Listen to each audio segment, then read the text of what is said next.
के नबी ने फरमाया तो ते मुताम, बेहतरीन इस्लाम ये है कि तू खाना खिला किसी मिस्कीन को। दूसरा जो आपने अमल बताया वो फरमाया तुकरे सलाम, सलाम कह, मल्लम यारिफ औ तारिफ, जिसको तू पहचानता है उसको भी सलाम कह और जिसको नहीं पहचानता है उसको भी सलाम कह। ये शरीयत मुताहरा में हमें तरीका इजाद बताया गया। और फिर सलाम करने के तरीके भी दो हैं, जवाब देने के भी तरीके दो हैं।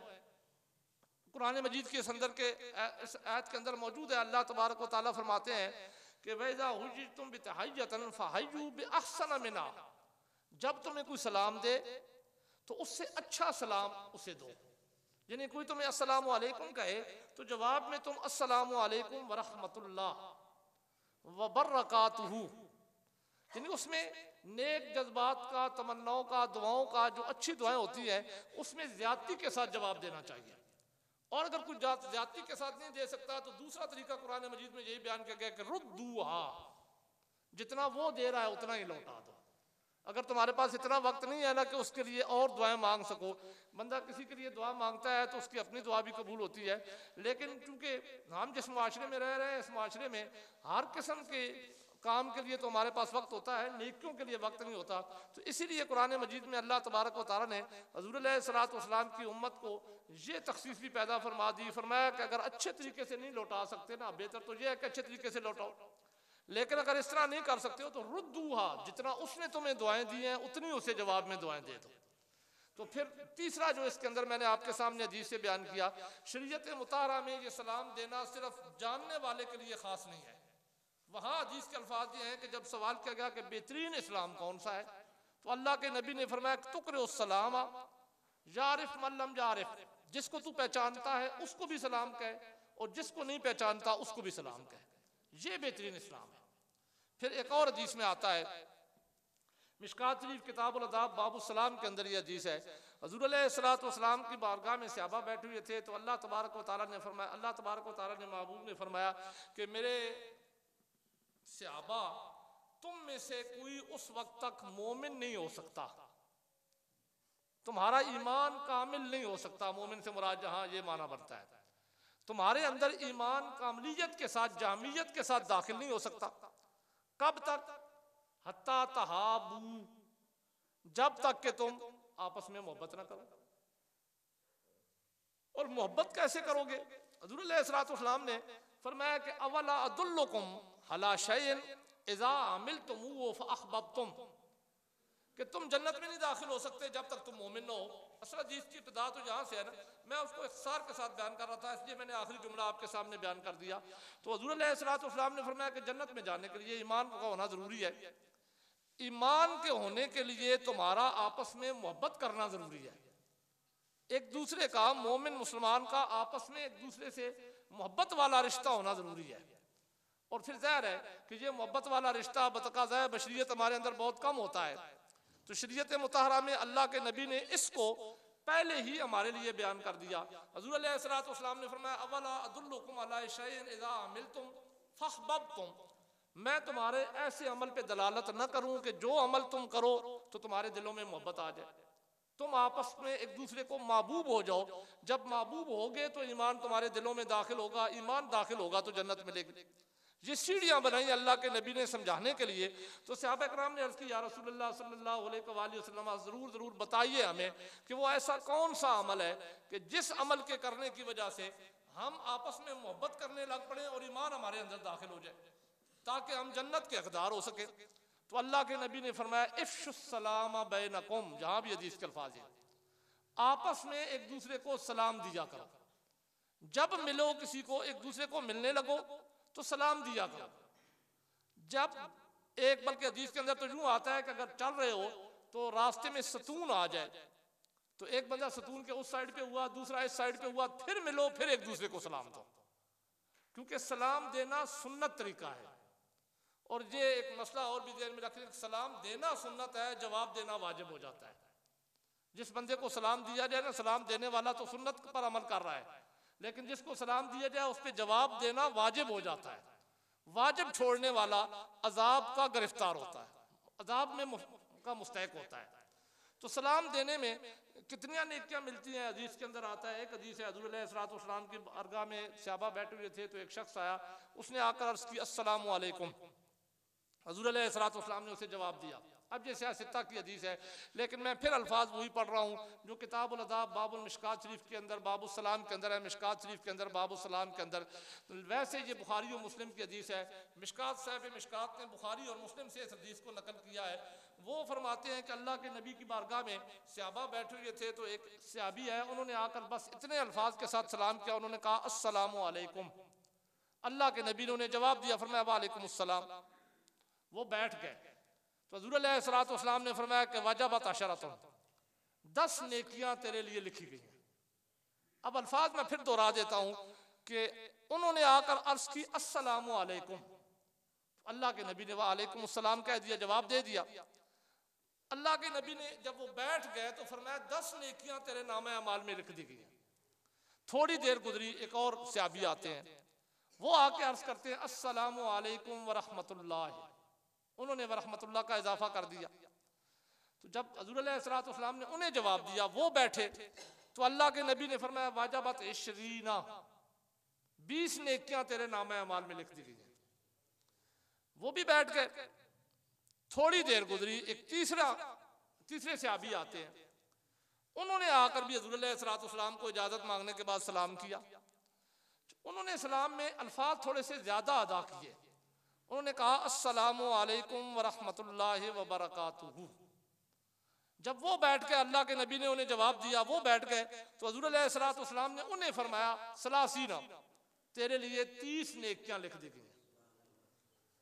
अब थोड़ी देर गुजरी, एक और सहाबी आए, उन्होंने भी सलाम दिया, लेकिन उन्होंने सलाम में फिर इजाफा किया, दुआया कलिमात में इजाफा किया। जैसे मैं पहले आपके गोट गुजार कर चुका हूँ ये मसला कि जितना ज्यादा दुआया कलिमात में इजाफा किया जाए, नेकियों में भी उतना ही ज्यादा इजाफा होता है। फिर ये हदीस उसकी तफसीर बन जाती है कि अल्लाह के नबी की बारगाह में जब चौथी सहाबी आए, उन्होंने सलाम किया, तो उन्होंने ये अल्फाज हदीस के हैं, उन्होंने आकर अर्ज किया अस्सलामु अलैकुम व रहमतुल्लाहि व बरकातुहू व मगफिरतुहू, जिसका माना यह है कि सलामती हो तुम पर, अल्लाह की रहमत हो, बरकत हो और बख्शिश हो। अब उन्होंने 4 अल्फाज इस्तेमाल किए। अल्लाह के नबी ने उन्हें भी जवाब दिया। जब वो बैठ गए तो हज़रत अलैहिस्सलाम ने फरमाया अर्बईना वाजबत, ऐ मेरे यार तेरे लिए 40 नेकियां लिखी गई। तो इससे ये पता चला कि शरीयत मुतहरा में जितने ज्यादा दुआया अल्फाज इस्तेमाल किए जाए, नेकियों में इजाफा इतना होता है। फिर शरीयत मुतहरा में मुसाफा भी सुन्नत है। ये तो सिर्फ जबान से सलाम है, मुसाफा करना, अपने मुसलमान भाई के हाथ के साथ हाथ मिलाना, इसको मुसाफा कहते हैं। मुसाफा करना भी सुन्नत है। इसकी नेकियों का इजाफा 2 मुख्तलिफ हदीसें हैं। एक हदीस है तिबरानी शरीफ की और एक हदीस है इसी मिशकात शरीफ की किताबुल आदाब बाबुल सलाम के अंदर से। दोनों का लुब लुबाब इकट्ठा पेश कर देता हूँ। एक हदीस के अल्फाज ये है कि हज़रत अलैहिस्सलाम इरशाद फरमाते हैं, ये तो मिशकात शरीफ की हदीस के लुब लुबाब है, अल्लाह के नबी इरशाद फरमाता, अच्छा ये तरीका इजाद किया था हज़रत अलैहिस्सलाम के दौर में यमनियों ने। जब यमन का वक्त आया हज़रत अलैहिस्सलाम की बारगाह में, तो अल्लाह के नबी ने सहाबा जो आपकी बारगाह में बैठे हुए थे उन्हें फरमाया खड़े हो जाओ यमनियों के लिए। ये मेरे वो सहाबी आ रहे हैं कि जिन्होंने इस्लाम के अंदर सलाम में मुसाफा शुरू किया है, यानी मुसाफिर की इब्तिदा यमनियों ने शुरू की थी। तो हज़रत अलैहिस्सलाम ने इस पे सहाबा को जो अजर बताया, वो अजर अब आपके गोश गुजार कर रहा हूँ। अल्लाह के नबी ने सहाबा को फरमाया कि जब कोई मुसलमान किसी मुसलमान से सलाम करते हुए हाथ मिलाता है, मुसाफा करता है, तो वो दोनों मुसाफा करके अभी उन दोनों अपने हाथ जुदा नहीं करते, उनके गुनाह जड़ जाते हैं। दोनों मुसलमानों के गुनाह को अल्लाह तबारक व तआला खत्म कर देते हैं। ये तो थे मिशकात शरीफ के हदीस के अल्फाज। मिशकात शरीफ में इतना ही हदीस के अल्फाज है। अलबत्ता तिबरानी शरीफ में अल्लाह के नबी ने इसी चीज को जब समझाया तो आपने मिसाल देकर समझाया।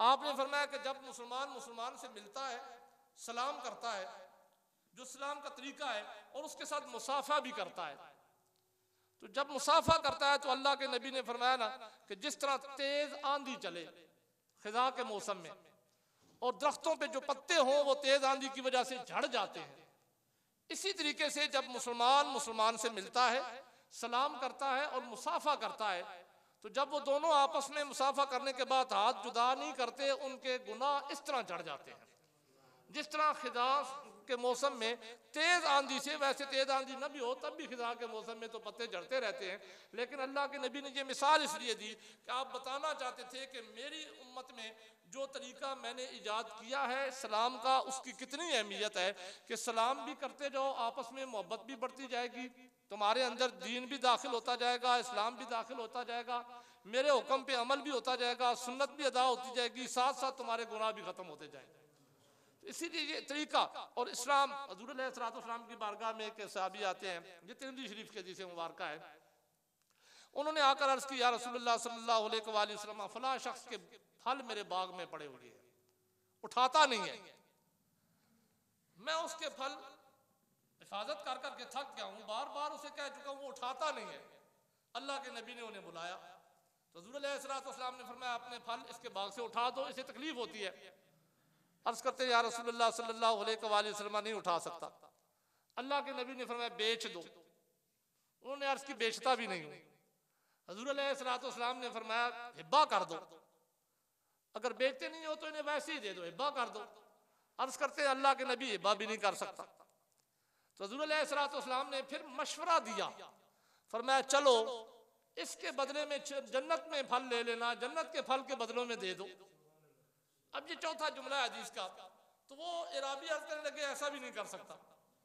अब जो हदीस के अगले अल्फाज हैं वो जरा सुनिए, इरशाद फरमाया मैंने अपनी उम्मत में तुझसे ज्यादा बखील कोई नहीं देखा कि इतना बड़ा अजर तुझे मिल रहा है, जन्नत तुझे मिल रही है बदले में, तो तू ये भी नहीं लेना चाहता, तुझसे ज्यादा बखील नहीं देखा। हाँ, जहां पे अल्लाह के नबी ने इस्तिस्ना किया, फरमाया तुझसे ज्यादा बखील मेरी उम्मत में कोई नहीं है, हाँ मगर वो शख्स जो सलाम करने में बुखल करे वो तुझसे ज्यादा बखील है। तो अल्लाह के नबी ने सलाम की अहमियत किस अंदाज से बयान किया, पूरा एक तरीका हुज़ूर अलैहिस्सलाम ने अपनी उम्मत को सिखलाया कि इतना बड़ा अजर बंदे को मिल रहा है, बंदा वो अजर छोड़ रहा है, तो हुज़ूर अलैहिस्सलाम इरशाद फरमाते तू बहुत बड़ा बखील है, लेकिन तुझसे ज्यादा बखील वो शख्स है कि जो सलाम में बुखल करे, सलाम न करे किसी को। तो मैंने आपके गोश गुजार की ना कि सलाम करने में कितनी कीमिया सादत के अंदर, तो एक रवायत में यूं बयान किया गया है कि जब दो बंदे आपस में मुसलमान मिलते हैं, सलाम करते हैं, तो उन पर अल्लाह तबारक व तआला की तरफ से 100 नेकियां नाजिल होती हैं, 100 रहमतें नाजिल होती हैं। 90 उस बंदे के लिए होती हैं जो सलाम में पहल करता है, जो जवाब देता है उसके लिए 10 नेकियां होती हैं, 90 नेकियां उस बंदे के नाम अमाल में लिख दी जाती हैं, 90 रहमतें उस बंदे के लिए आ जाती हैं जो सलाम में सिर्फ पहल करता है, सलाम शुरू करता है। तो ये सलाम इस्लाम में इतनी अहमियत रखता है कि अल्लाह के नबी ने इसकी अहमियत में बेशुमार अहादीस मुबारका में हुज़ूर अलैहिस्सलाम ने इसकी अहमियत बयान की है। तो मैं फिर दोबारा तरीका आपके गोश गुजार कर दूं कि इस्लाम में सलाम करने का तरीका ये है कि अस्सलामु अलैकुम कहना चाहिए, ये कम अज कम नेकियों वाले अल्फाज हैं, और जब जवाब दिया जाए तो या तो उससे अच्छा जवाब दो, जैसे आयत मुक़द्दसा में मैंने आपके सामने पढ़ा, या वही जवाब लौटाना चाहिए। सिर्फ हाथ के इशारे से या उंगलियों से सलाम देना ये यहूद नसारा का तरीका था। हदीस के अंदर आता है हुज़ूर अलैहिस्सलाम इरशाद फरमाते हैं यहूद नसारा की मुशाबहत न किया करो। यहूदी उंगलियों से सलाम देते हैं, नसारा सिर्फ हाथ से सलाम देते हैं। तुम हाथ भी अगर सलाम के लिए इस्तेमाल करो, लेकिन अस्सलामु अलैकुम ज़बान से कह कर इस्तेमाल करो, फिर तो कोई हरज नहीं है। लेकिन अगर सिर्फ हाथ से सलाम दोगे तो ये यहूद नसारा का तरीका है, इसकी तो अल्लाह के नबी ने सख्ती से मुखालफत का हुक्म दिया है। फिर कुछ जगह ऐसी होती हैं जहाँ पे सलाम नहीं देना चाहिए, क्योंकि जवाब देने वाला जवाब देने का अहल नहीं होता, तो वहाँ पे सलाम देना भी मना है। उनमें से एक बात जिसके लिए मैंने ये सारा मौजू बयान किया है, होता यूँ है असल में कि जब नमाज का इंतज़ार हो रहा हो ना, बहुत से नमाजी जिक्र अस्कार में लगे हुए होते हैं। अब मैंने इस्लाम की अहमियत आपको बता दी, वाकई इस्लाम की अहमियत है। उसके अंदर तो हमें यह भी हुक्म दिया गया कि पहचानते हो या नहीं पहचानते हो सलाम दो, ये तो हदीस में मैंने आपके सामने बयान कर दिया। लेकिन वो शरीयत ही हमें ये अमाल भी बताती है ना कि सलाम का तुम्हें सवाब मिलेगा, लेकिन अगर किसी जगह पे बंदे जिक्र अस्कार में मसरूफ है तो फिर सलाम नहीं देना चाहिए। तो इसी तरीके से आप मस्जिद में आते हैं जमात का इंतजार हो रहा है, कुछ बंदे सुन्नतें पढ़ रहे हैं, नवाफिल पढ़ रहे हैं, कुछ जिक्र अस्कार कर रहे हैं, तो ऐसी जगह पे फिर सलाम नहीं देना चाहिए। इसी तरह कोई बंदा अगर बैतुल खला में है तो उसे सलाम नहीं देना चाहिए। बल्कि फुकाहा तो ये भी बयान करते हैं कि जो बंदा हराम खेल खेल रहा हो, जैसे शतरंज, ताश वगैरह, उनको भी सलाम नहीं देना चाहिए। इसी तरीके से जो इल्मी मुज़ाकरे में हो, इल्मी मुज़ाकरा चल रहा है, तो वहां पे भी सलाम नहीं देना चाहिए। कोई हदीस पढ़ रहा है या पढ़ा रहा है तो वहां पे भी सलाम नहीं देना चाहिए। ये वो जगह है जिन जगहों पे सलाम न देना सुन्नत है, और जब यहाँ पे बंदा आकर सलाम न देगा तो उसे सलाम देने का सवाब मिल जाएगा।